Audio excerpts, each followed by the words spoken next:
Halo teman-teman semua, kembali lagi di Gotama Production. Oke, kali ini saya akan memberikan tutorial gimana caranya memulai project atau membuat project pada DaVinci Resolve 17. Sebelumnya, saya sudah membuat video tutorial cara menggunakan DaVinci Resolve 17 untuk pemula. Nah, di situ saya menjelaskan secara menyeluruh fitur-fitur atau tools yang ada di DaVinci Resolve 17. Walaupun tidak secara mendetail, tapi hanya basic-basicnya saja, minimal teman-teman sudah ada bayangan gimana cara menggunakan aplikasi ini gitu. Silahkan cek linknya di deskripsi ya, sudah saya terakan. Oke, kita langsung aja ya buat project di DaVinci Resolve 17. Oke, kita langsung buka DaVinci Resolve ya. Oke, ini dia tampilan pertamanya DaVinci Resolve 17 ya. Di sini adalah tampilan untuk kita membuat project baru ya. Nah, sebelum kita membuat project baru, saya mau menjelaskan. Jadi, ada perbedaan DaVinci Resolve dengan aplikasi editor lainnya. Contoh seperti Adobe Premiere dan yang lainnya ya. Biasanya aplikasi lainnya itu kalau kita membuat project itu kan file projectnya bisa disimpan di sembarang tempat atau di sembarang folder atau directory ya. Tapi kalau di DaVinci Resolve ini, DaVinci Resolve mempunyai database ya. Ini namanya local database. Nah, jadi setiap project yang kita buat di DaVinci Resolve itu tersimpan di local database. Nah, kalau kita mau melihat lokasinya di mana, ini kita bisa pilih ini. Kita klik kanan, kita open file location. Nah, di sini dia.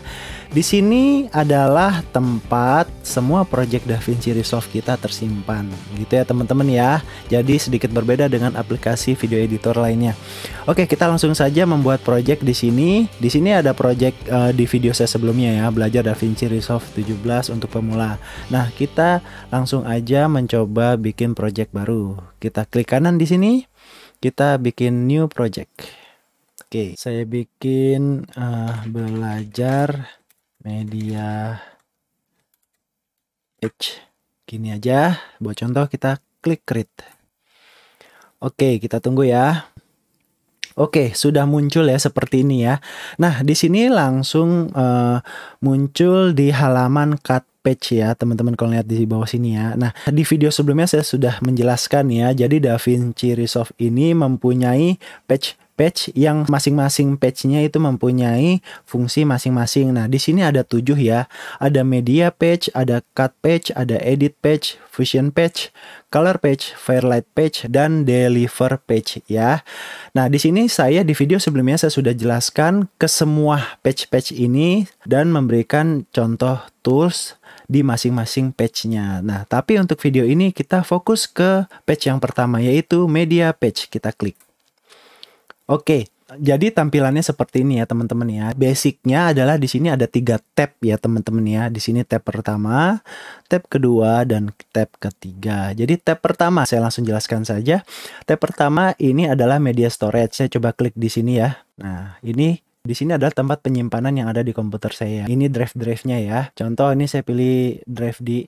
Nah, di sini ada folder dan contoh video yang sudah saya siapkan ya teman-teman ya. Nah, untuk memasukkan bahan-bahan video atau di sini ada gambar ke project kita, itu kita tinggal pilih, klik ini. Nah, ini tampilannya muncul di preview ya teman-teman ya. Ini adalah tampilan atau preview klip atau media yang kita select. Nah, contohnya ini gambar saya pilih ya. Muncul seperti itu. Oke. Nah, di sini sebagai browsernya ya. Nah, untuk memasukkan ke project kita tarik ke bawah sini. Ini adalah media pool.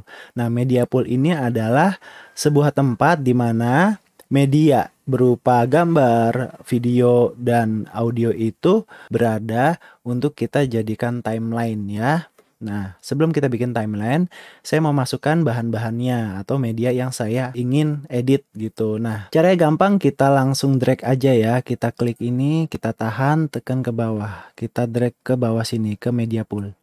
Nah, di sini ada tab ya, ada pop-up.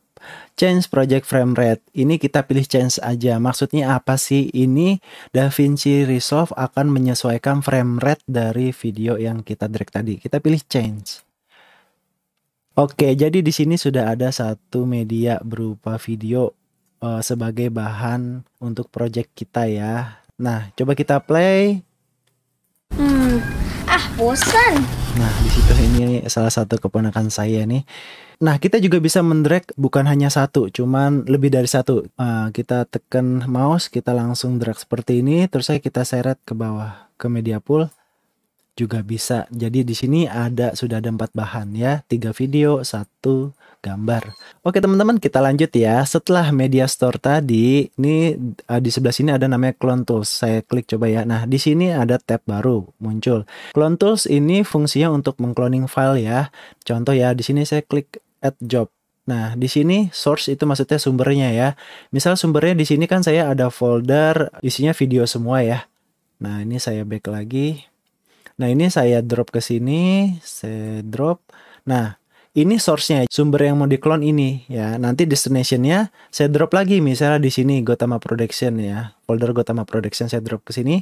Nah, nanti saya klik clone. Nah, ini nanti file yang ada di dalam folder cover Despacito ini akan ke clone semua di dalam folder Gotama Production itu. Gitu ya teman-teman, jadi fungsinya untuk mengclone saja. Ini saya close dulu. Oke teman-teman, kita lanjut tab kedua. Nah, di sini adalah tab untuk preview media yang kita pilih. Bisa berupa gambar, audio, dan video. Nah, di sini ada contoh gambar ya. Ini saya klik. Nah, dia preview di sini. Kita bisa di sini ada playernya, kita bisa klik play. Bosan. Nah, seperti itu ya. Bisa stop. Nah, ini bisa back seperti ini. Nah, kurang lebih seperti itu ya teman-teman ya. Kalau gambar nih saya klik juga. Nah, ini gambar. Oke, dan seterusnya. Nah, di sini saya ingin menjelaskan dulu ya. Di bagian sini saya klik. Di sini source-nya adalah video. Cuman kalau saya klik audio, ini audio yang berada di klip yang saya pilih. Saya play nih. Nah, ini audio. Bosan. Kita balik lagi ke source ya. Kalau formatnya audio, dia hanya muncul seperti ini. Oke, kita langsung aja. Ini buat mute dan unmute sound preview yang ada di sini. Nah, kalau yang ini fungsinya untuk mendrag aja ya nih. Contoh ini, saya klik yang sebelah kanan, saya geser mouse ke kanan. Tuh, ininya jalan sendiri dan ini sebaliknya ke kiri. Sebenarnya ini saya jarang gunakan ya, saya gunakan ini aja langsung. Tuh. Oke, selanjutnya ini adalah player ya. Di sini untuk stop, di sini untuk play ke depan. Nah, saya stop lagi, ini buat reverse ke belakang. Oke, yang ini untuk ke awal video dan ini ke akhir video. Nah, ini button yang di sini adalah untuk loop. Jadi kalau saya klik aktifkan ini, saya play, dia akan mengulang secara otomatis. Tuh, mengulang lagi kan. Oke, selanjutnya di pojok kanan ini di tab preview ini ada 2 tools ya. Yang pertama adalah mark in. Tujuannya apa? Misalnya di sini kan video yang kita pilih ya. Ya. Saya tidak mau keseluruhan video ini saya masukkan ke project saya atau ke media pool saya. Saya maunya dari mulai dari sini sampai misalnya ke sini. Nah, ya. Nah, itu cara motongnya atau cara trimnya gimana? Menggunakan mark in dan mark out. Contoh. Saya coba. Dari sini saya klik mark in. Nah, teman-teman perhatikan ada muncul bulutan ini. Ini adalah mark in. Jadi bagian video yang saya mau ambil, bagian video awal yang saya mau ambil. Nah, lanjut. Saya mau sampai di sini. Ya, misalnya sampai sini. Saya klik yang ini. Mark out. Nah, teman-teman bisa ngeliat ya, ada 2 titik ini dan sini. Nah, setelah mark in, mark out ini saya drag aja langsung. Klik videonya, saya taruh ke sini. Nah, teman-teman bisa ngeliat di sini ada 2 ya. Ini adalah video keseluruhan yang tadi di awal saya sudah drag ya. Nah, ini adalah video yang baru saya drag dari hasil mark in dan mark out. Nah, saya coba play. Saya pilih ini. Saya coba play.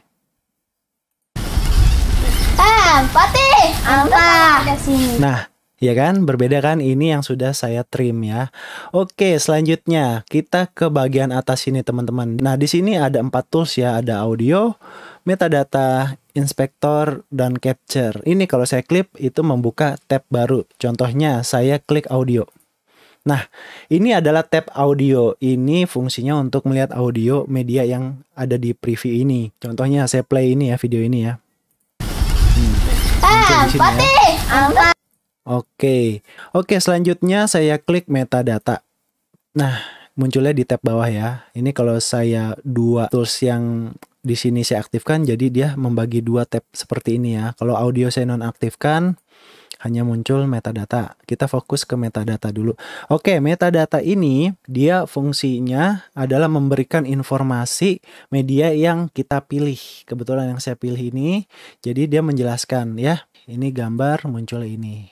Oke, tab selanjutnya adalah tab inspector. Kalau saya klik di sini, dia muncul bagian sini. Nah, saya nonaktifkan dulu metadatanya. Fungsi inspector ini sebenarnya bisa buat mengedit media yang kita pilih yang berada di media pool sini, teman-teman. Saya akan menjelaskan lebih mendetail tentang tab inspector ini di video selanjutnya. Tab inspector ini sebenarnya sudah masuk ke bagian edit ya. Nih, teman-teman, saya memberi contoh aja di cut page. Saya klik juga ada tab inspector. Di edit page juga ada tab inspector ya. Nah, jadi saya akan membahas secara detail tentang tab inspector itu di video selanjutnya yang ada cut atau edit page-nya ya. Kita fokuskan ke fungsi utama media pool ini adalah untuk mengimport media yang akan kita edit menjadikan timeline kita di dalam project kita gitu ya, teman-teman. Oke, selanjutnya di sini ada capture. Nah, di sini fungsinya mungkin teman-teman ada external device seperti mungkin handycam atau camcorder bisa dikoneksikan di sini. Nah, yang saya sudah tidak pernah gunakan ya. Dulu saya pernah menggunakan ya, karena zaman sekarang kan sudah canggih ya, sudah menggunakan SD card ya. Jadi saya biasanya kan merekam dari kamera mirrorless saya kan di SD card. Jadi saya tinggal ambil SD card yang di kamera, tinggal saya copy di komputer saya. Oke, selanjutnya kita bisa membuat timeline dari media pool ini ya, teman-teman ya. Sebelum saya membuat timeline di media pool ini, saya mau menjelaskan dulu settingan yang ada di DaVinci Resolve nih. Ini kita pilih gambar project setting di sini, kita pilih icon yang di bawah ini. Kita klik. Nah, setelah membuka project setting ini, kita pilih ke master setting. Oke, muncul seperti ini. Nah, di sini ada tab master setting. Di sini ada timeline resolution. Nah, ini adalah settingan default project kita di DaVinci Resolve. Ini bisa diubah ya, teman-teman ya.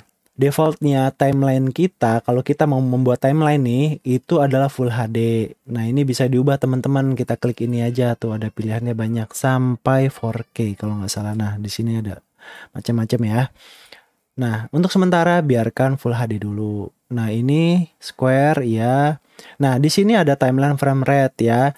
Ini adalah 23,976. Atau biasanya simpelnya adalah 24 frame per second. Nah, ini adalah frame rate standar untuk kita membuat sebuah film ya. Kalau TV show yang setahu saya itu 30 sampai 60 frame per second. Saya biasanya karena settingan saya standarnya itu untuk video film itu adalah 24 frame per second, saya pilih 24 atau tetap defaultnya 23,976. Oke, playbacknya tetap seperti ini. Nah, video monitoring tetap defaultnya aja. Ini hanya sebagai video monitoring aja.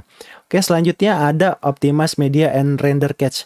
Nah, ini berkaitan dengan proxy. Nah, proxy itu apa? Saya mungkin akan menjelaskan secara detail mengenai proxy itu di video terpisah ya. Nah, oke, kita lanjut dulu. Di sini ada image scaling, ada color management, general option, camera raw, dan segala macam ini di biar default aja. Mungkin nanti ada yang berkaitan di tab-tab ini atau di menu-menu ini itu seiring berjalan saya menjelaskan tutorialnya ya. Mungkin di video selanjutnya gitu. Oke, ini kita cancel dulu ya. Oke, nah di sini ada menu yang terakhir. Ini adalah home ya, gambar rumah ya. Maksudnya ini kalau kita klik kita kembali ke tampilan awal Project Manager.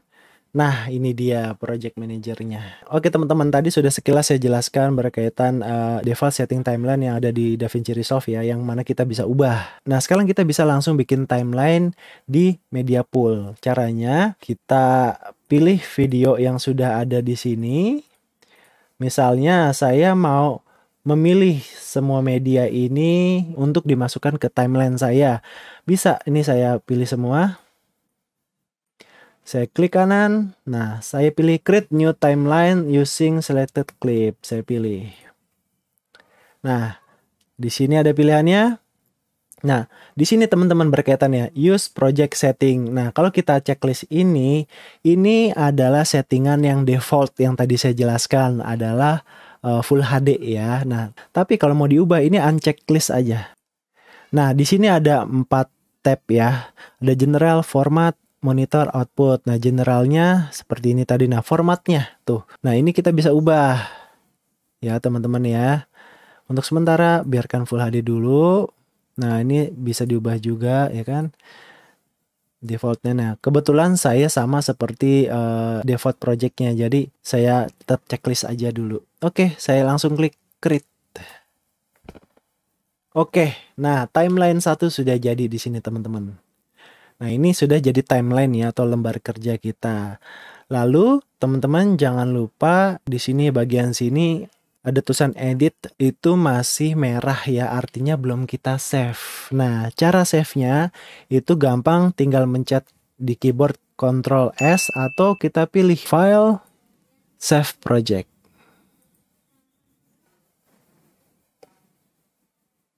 Nah, sudah hilang ya. Jadinya file kita, project ini sudah tersimpan.